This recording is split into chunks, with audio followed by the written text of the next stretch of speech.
It's Thursday on Melrose Mountain, Tryon, North Carolina, at higher ground. And we're blessed to have both of our granddaughters with us this week. And it's always good to be able to spend time with your grandchildren. We're in Mark chapter 14, beginning at verse 26.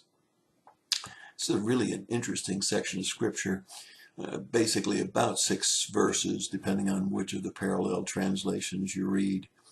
And in just 6 verses or 8 verses, depending on the translation, we have 3 short-term prophecies and 1 fulfilled prophecy and 2 very important lessons. That's a lot of information, isn't it?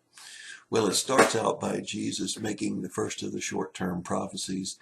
He said, "Soon you'll all fall away." Now, these are the 12 that have followed him faithfully for 3 years, and to say that they would be falling away is quite an interesting prophecy.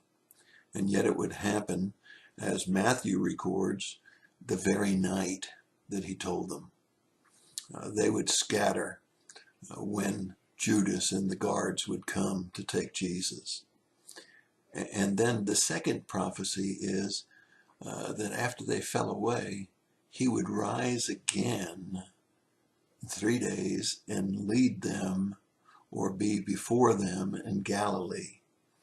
And again, we know that happened. We know that that was a short-term prophecy, that in the end of 3 days, that he would go on into Galilee and meet with his disciples there at the Sea of Galilee. The third prophecy that he makes is after Peter's brash statement, even though all the others would fall away. Now that's kind of judgmental of the others, isn't it? Instead of saying, no, these guys are loyal to you, they're not going to fall away. He says, even though they may fall away, I will not. Well, that's a pride problem, isn't it?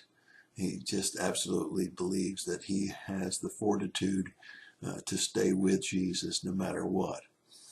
And Jesus makes the third prophecy, and that is the short-term prophecy, which is, Peter, you'll deny me. In this particular version, he says, before the cock crows twice, you'll deny me 3 times. Peter is instantly saying to him and insistently saying to him, no, I'll never do that. I'll never deny you. I'll never deny you. I'll never deny you. And some of the others were also saying the same thing according to the scriptures.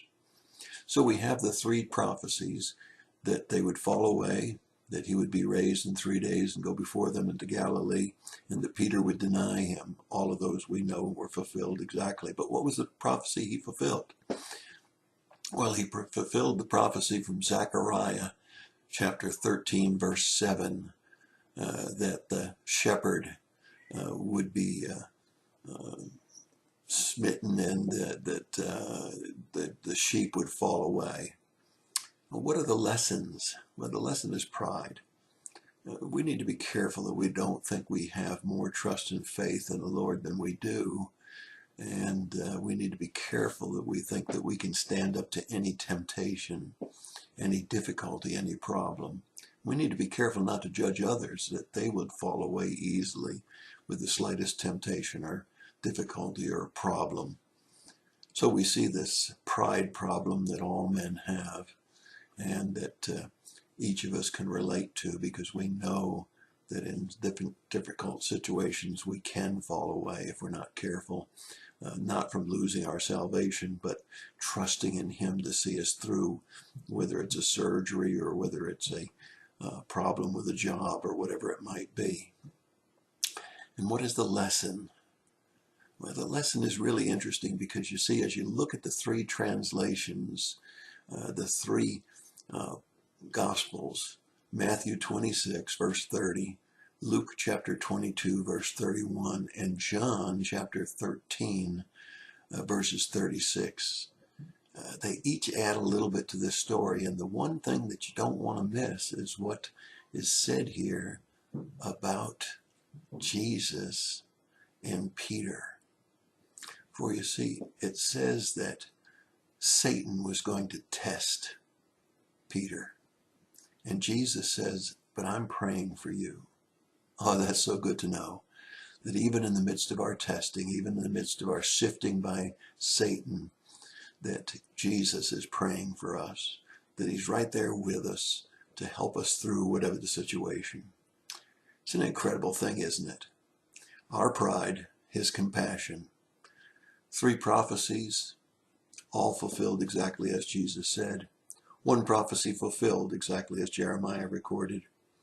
And a wonderful lesson for all of us about our pride, but even more important lesson about Jesus' compassion and his praying for us in difficult times.